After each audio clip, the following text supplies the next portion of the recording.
Have you ever felt that agonizing, dizzying pull where you're completely torn between being true to yourself and, well, being genuinely accepted by the people you care about?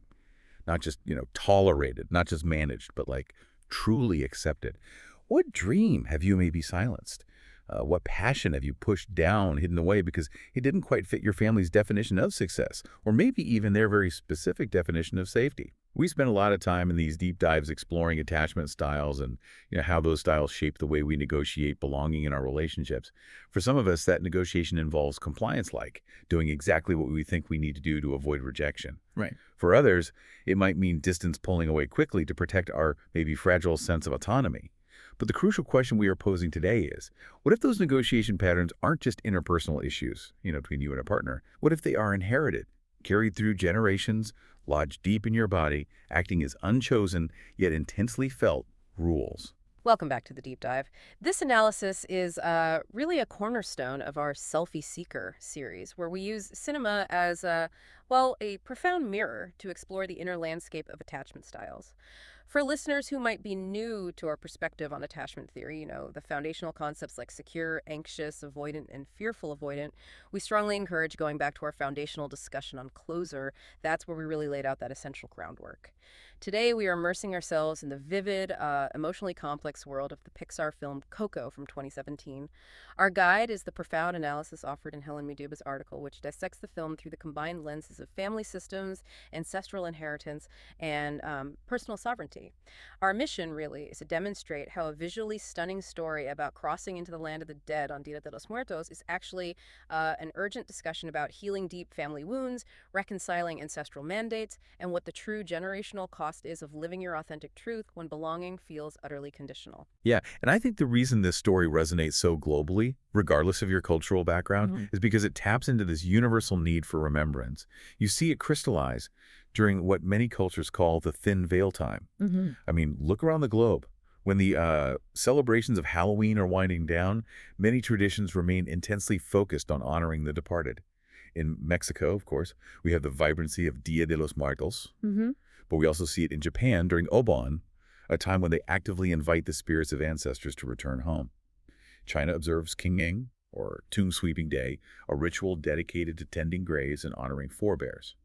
And across Catholic Europe, you have All Souls Day, or Totensonntag, a day specifically for remembering those who have died. Right. These are all about connection to lineage. Exactly. These are fundamentally healthy, necessary practices. They are not about worshiping death in like a morbid way. They are rituals designed to honor what was lost, to reclaim what was forgotten, and critically, to acknowledge that the dead continue to shape the living, often in ways we are entirely unconscious of.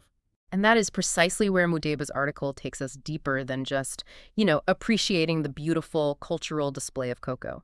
She argues that the film isn't just dramatizing this event, it's inviting the viewer into a deep, necessary psychological process, what she actually terms a Jungian shadow work journey.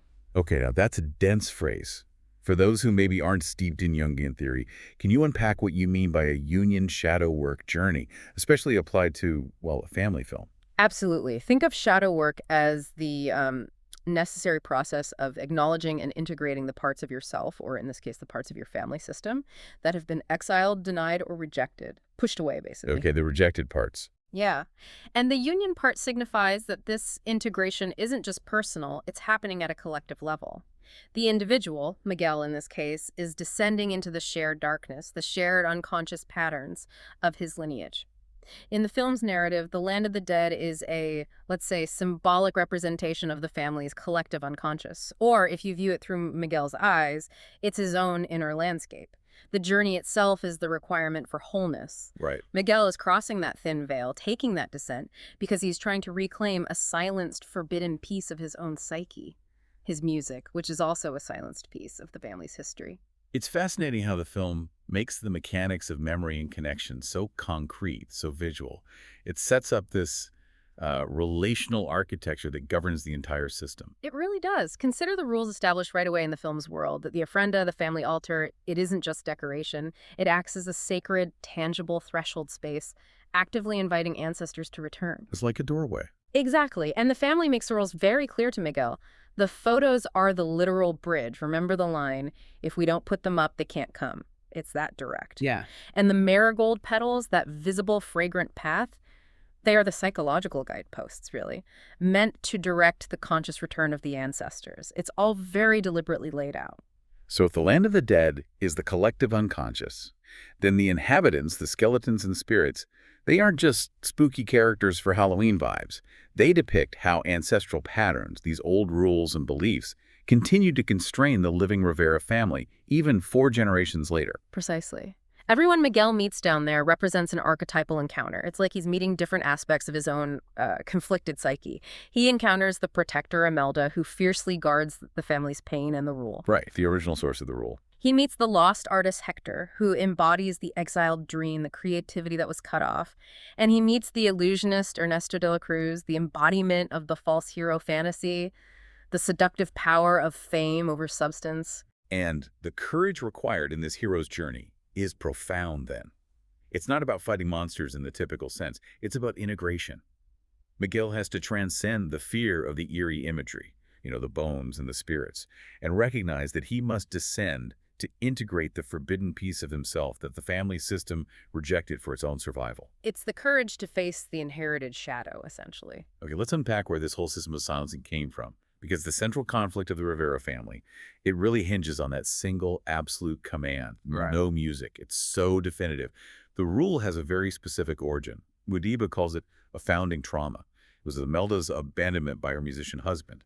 That immense raw pain, that betrayal, it didn't just hurt her, it calcified into this 4-generation-long prohibition. Hardened into law. Yeah, and Abuelita is shown wielding that rule fiercely across the generations. It's like both a strict prohibition and a constant, almost magical incantation. And this brings us to the crucial psychological insight Mudiba emphasizes.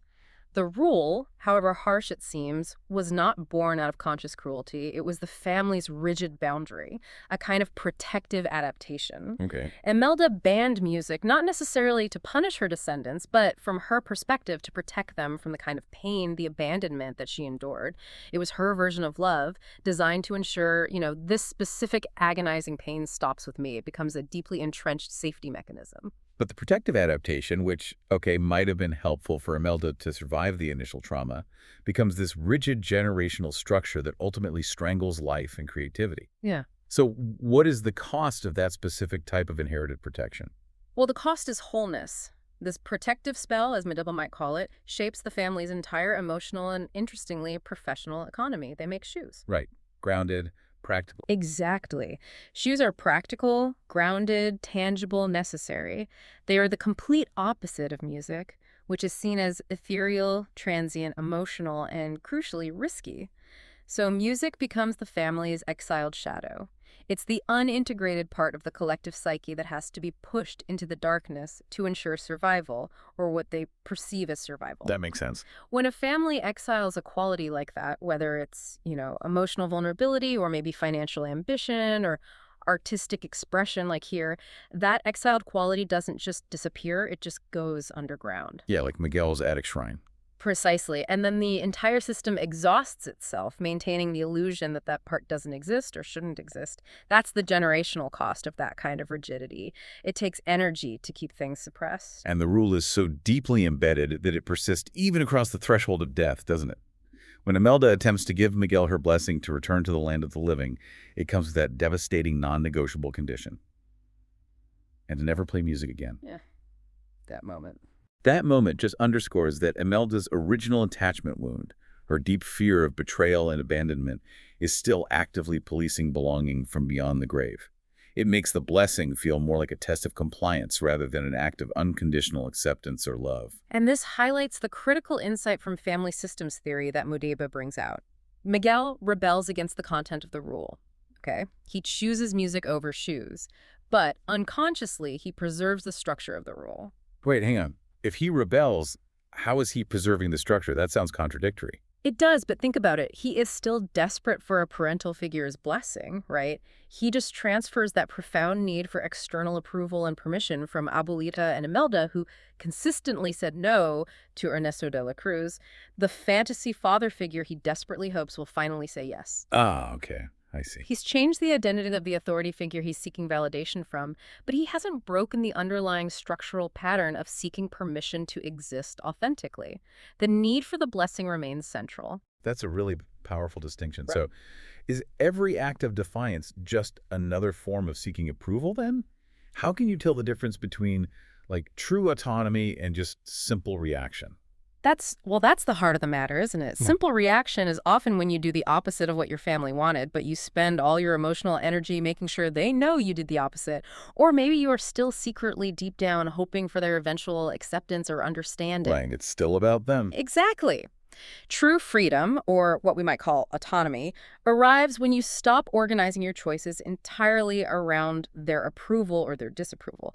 Miguel needed to seek music because he genuinely loved it, because it was core to him, not primarily because it was the ultimate act of defiance that would somehow force the family to see him.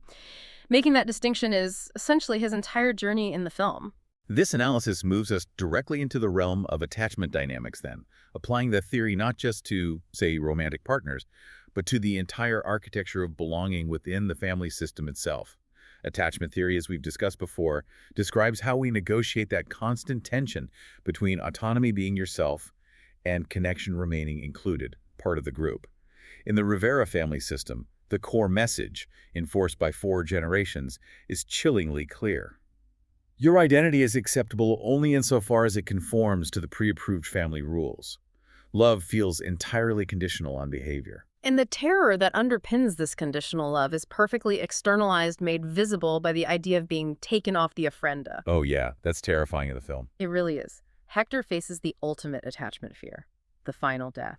That's what happens when his photo is removed and he is truly forgotten. If nobody living remembers him, he ceases to exist, even in the land of the dead. This is the ultimate existential terror of being disconnected, unseen, erased. And Mudiba argues that the film makes the metaphorical literal here, that final death is a feeling, an internal experience we can have in the real world when we face attachment withdrawal or exclusion from our own families. Exactly. Think about what being taken off the ofrenda might look like in the life of someone listening. It's being actively excluded from major family gatherings after making a difficult life choice, say moving across the country, or choosing an unconventional career, or maybe partnering with someone the family disapproves of. The cold shoulder. Yeah. Or it's having your chosen career or partner met with absolute deafening silence instead of celebration or even just curiosity. It's hearing that terrifying boundary-setting phrase, "we don't talk about that," whenever an excluded member's life happens to come up in conversation. That silence is a form of erasure. Oh, yeah. This emotional distance, this cutting off, its attachment insecurity playing out on a massive generational scale. It reinforces the implicit belief that the system, the family unit as it stands, is more important than the individual's genuine existence or authentic expression. And Miguel, throughout the film, you can see him visibly struggling with this. He seems to embody 2 different strategies for managing this terror of exclusion. He exhibits the anxious Paul, desperately seeking family approval, constantly needing reassurance, needing that blessing, always trying to prove he's worthy of connection despite his love for music. But then when that fails, especially with Abuelita smashing his guitar, Right. he flips into the avoidant reaction. He insists he'll be fine alone with his music, saying, "I don't need them," using detachment to protect his vulnerability from being hurt further by their rejection. And the film shows us brilliantly, I think, that they aren't actually opposing forces within him. They are 2 sides of the same psychological coin. They're just 2 different strategies deployed to manage the same fundamental terror. The terror that being loved and being truly yourself might be mutually exclusive outcomes. A classic bind. Yeah, you either comply and lose yourself, or you assert yourself and risk losing connection. The entire journey into the land of the dead is about Miguel trying to integrate those 2 seemingly opposite halves of himself, the anxious need for connection and the avoidant need for autonomy, so that he can eventually move toward a more secure, grounded sense of self where both are possible. Okay, so let's use Madiba's framework to map that specific arc more clearly. She outlines this really powerful sequence she calls the pathway to sovereignty, tracing Miguel's inner development through 6 distinct stages of integration. It's quote detailed. The first stage she identifies as resistance, the ground beneath survival. Even when the family rule is absolutely rigid, no music. Miguel never fully succumbs to complete powerlessness. He resists. He practices in secret. He maintains his hidden shrine to Ernesto de la Cruz, which is like a secret altar to the exile part of his own soul, his musical passion. He cleans his forbidden guitar in a quiet corner where no one can see. He finds ways. This is active resistance, and Mudeba notes it's a necessary component for survival under such constraints. But she also highlights the enormous cost. It creates internal fragmentation. Splitting. Exactly. You have the acceptable grandson who shows up at the shoe workshop, performing compliance, looking like he fits in, and then you have the secret musician hidden away in the attic, concealing his true passion. This split self is exhausting. He cannot be whole while concealing his core passion, but he feels, quite rightly perhaps, that he cannot risk open defiance without losing belonging entirely. Okay, so resistance keeps him alive, but split. Then comes stage 2. Reactive breakthrough, which isn't quite stability. This is that moment of impulsive action when Miguel, feeling cornered, steals the guitar from Ernesto's tomb. He's driven by the belief, the hope, really, that Ernesto, his fantasy father figure, will instantly validate him and grant him the permission his family won't. He's trying to seize his moment, as the idol's catchphrase goes. It is a breakthrough of action, definitely. He does something. But Mudeba calls it reactive because the entire movement, the motivation behind it, is still oriented toward gaining external recognition. It's a rebellion built entirely on the hope that if he just performs a grand enough gesture, stealing the famous guitar, finding the famous ancestor, the family, or at least some authority figure, will finally have to approve. He's still looking outside himself. Precisely. He is still fundamentally tethered to the need for permission. He's just substituted one source of authority, Abuelita Melda, for another, Ernesto, proving that the underlying attachment structure, that need for external validation, hasn't actually shifted yet. He swapped Abuelita's judgment for Ernesto's hoped-for validation, but the core dance of seeking permission remains exactly the same. Exactly the same structure. Yeah. And that leads us logically to the crucial third stage. Self-awareness, the psyche made visible. The descent into the land of the dead in Mudeba's reading makes the entire collective unconscious legible, almost like reading a map. Everything becomes visible. The ofrenda rules, the power dynamics associated with photos, the very mechanics of memory and forgetting. But the critical realization here, the one that really shifts things for Miguel, is profound. He learns that the rules have authors. They aren't just natural laws or fate or some unavoidable destiny.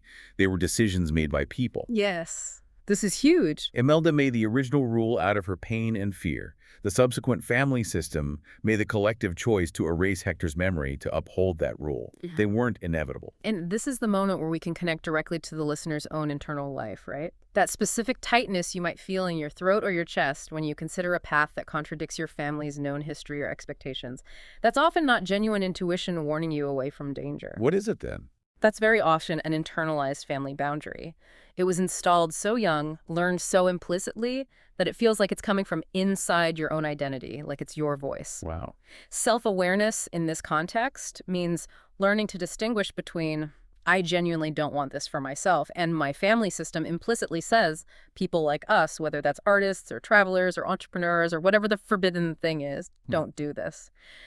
For Miguel, seeing the mechanics of the land of the dead helps him realize that his terror, the deep fear of abandonment if he plays music, is the family's history speaking, not necessarily his destiny. That clarity is what prepares him, maybe enables him, for stage 4, integrity, facing the false hero. This stage is often really painful because it demands choosing inner truth over comfort, even if it completely dismantles a deeply cherished belief system or a core part of your identity narrative. Miguel discovers his idol, Ernesto de la Cruz, is not a visionary artist at all, but a hollow fraud, a thief, and ultimately a murderer. Yeah, the disillusionment is brutal. The confrontation is psychologically devastating. You have Hector's desperate, anguished cry, "Those were my songs," confronting the lie directly. And Ernesto, in his monstrous self-interest, responds with the ultimate detachment, the ultimate betrayal. "You poisoned me." It's a moment of pure, unadulterated selfishness from the false hero he worshipped. Psychologically, Ernesto represents the false self. He's the persona constructed entirely for external validation. His entire life is a performance, a spectacle designed to fill the gaping hole left by internal attachment wounds, by a lack of genuine connection. His spectacular exterior, the fame, the wealth, the adulation, it hides an utter moral and emotional emptiness. He is the ultimate cautionary tale of what happens when you value performance over authentic connection.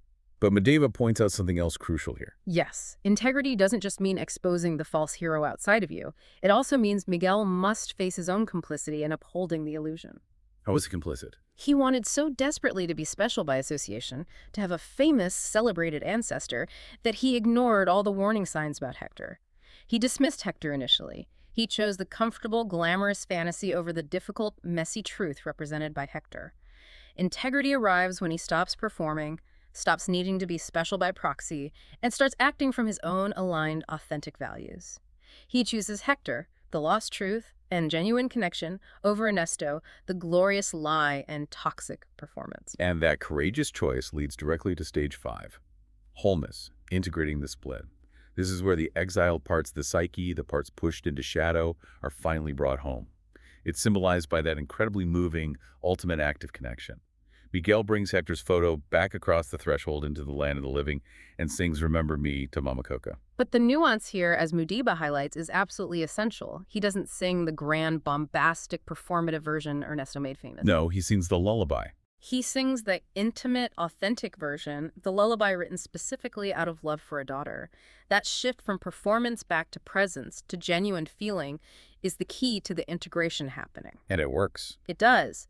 That intimate song, delivered with genuine love and urgency, forces the floodgates of Mama Coco's memory to open. Her recognition of the song, and therefore of her father, Hector, finally allows the family's founding wound, the split caused by Imelda's trauma, to begin healing. Music and love, which had been held rigidly as mutually exclusive opposites for 4 generations, finally merge into one integrated space within the family heart. That's beautiful. Integration, in this sense, means the parts that could not speak to each other, passion and family, authenticity and belonging, finally occupy the same space without canceling each other out. Miguel has retrieved the shadow, music Hector, included the excluded member, and made the family system more whole by reconciling their founding split. The system can now hold both vulnerability and safety, passion and connection. And that transformation naturally leads to the final stage Mudeba outlines, stage 6, freedom, embodied sovereignty. This is what remains, what emerges after the hard work of integration is truly done and settles in. We see this transformation clearly 1 year later. Miguel moves with a visible sense of security. He's grounded. The family of Frenda now includes both Hector and Imelda, side by side. There's room for both the wound and the healing. Yeah, the story expands. The family's story expands to publicly acknowledge that Hector wrote the songs, correcting the ancestral record, telling the whole truth. And crucially, he plays music openly now. There is no shame, no hiding, no splitting. And in a profoundly sovereign act, he gently guides his baby sister's hand toward the photographs on the ofrenda, teaching her the names and stories without fear, without secrecy, without the heavy weight of unspoken rules or forbidden topics. He is consciously passing forward not trauma, but presence and truth. Breaking the cycle. Exactly. This is Mudeba's definition of sovereignty in action.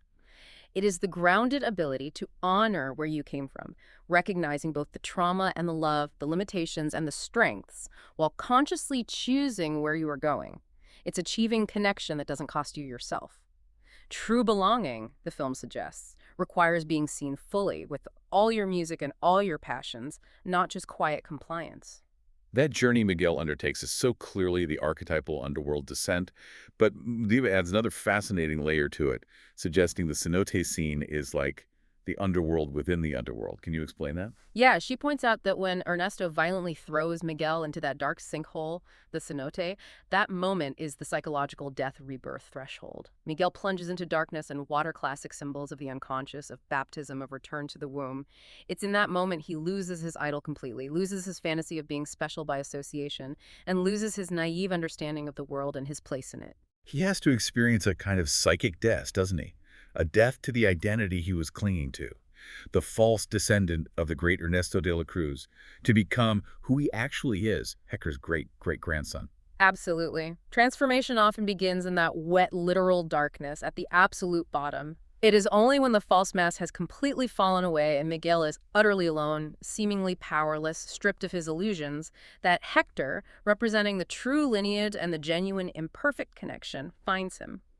The transformation begins when he realizes his true ancestral gift isn't fame or performance, it's authenticity, love, and memory. And the lasting impact of all this, the integration, is how it transforms memory itself, which in turn transforms attachment for the entire family system going forward. That's the systemic healing part. At the beginning of the film, the ofrenda was primarily a site of policing, whose photo belongs, whose doesn't, based entirely on compliance with the family rule and narrative. By the end, it becomes a site of radical inclusion and emotional abundance. Hector returns. Music returns. The family story expands to hold the complexity of grief and passion simultaneously without needing to exile either one.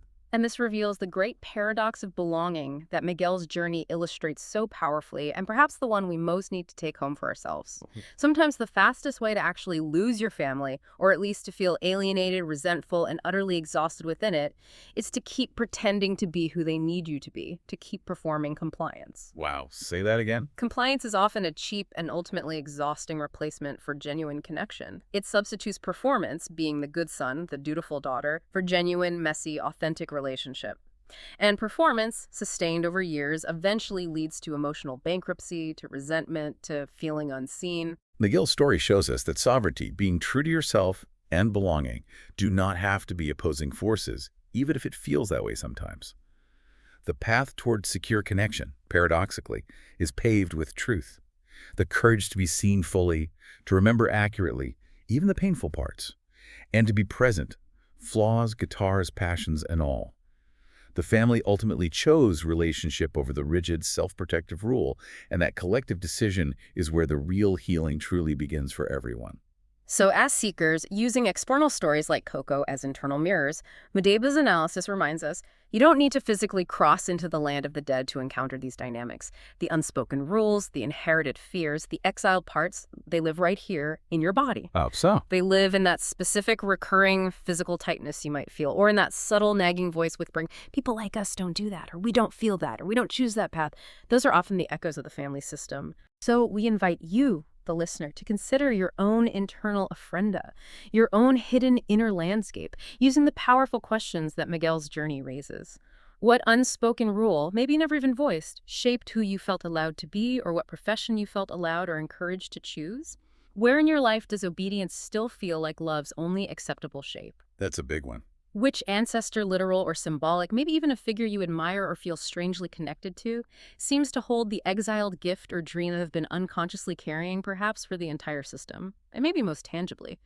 Where does your body physically tighten when you simply imagine taking an action that breaks one of those old, unchosen family rules?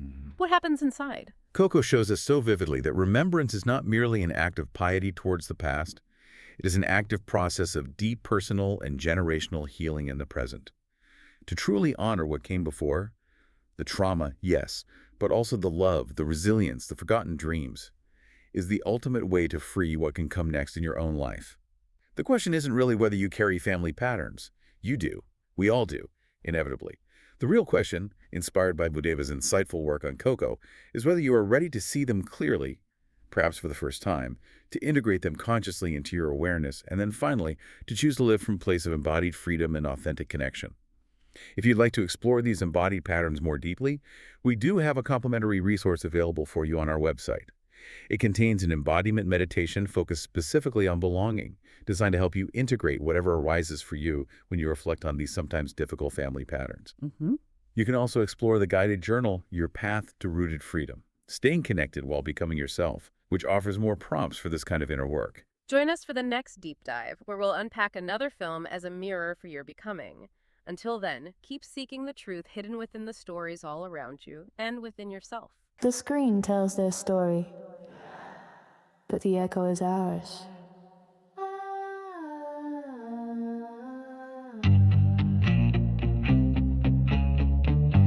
Attachment styles in the movies, with selfie seeker deep dive,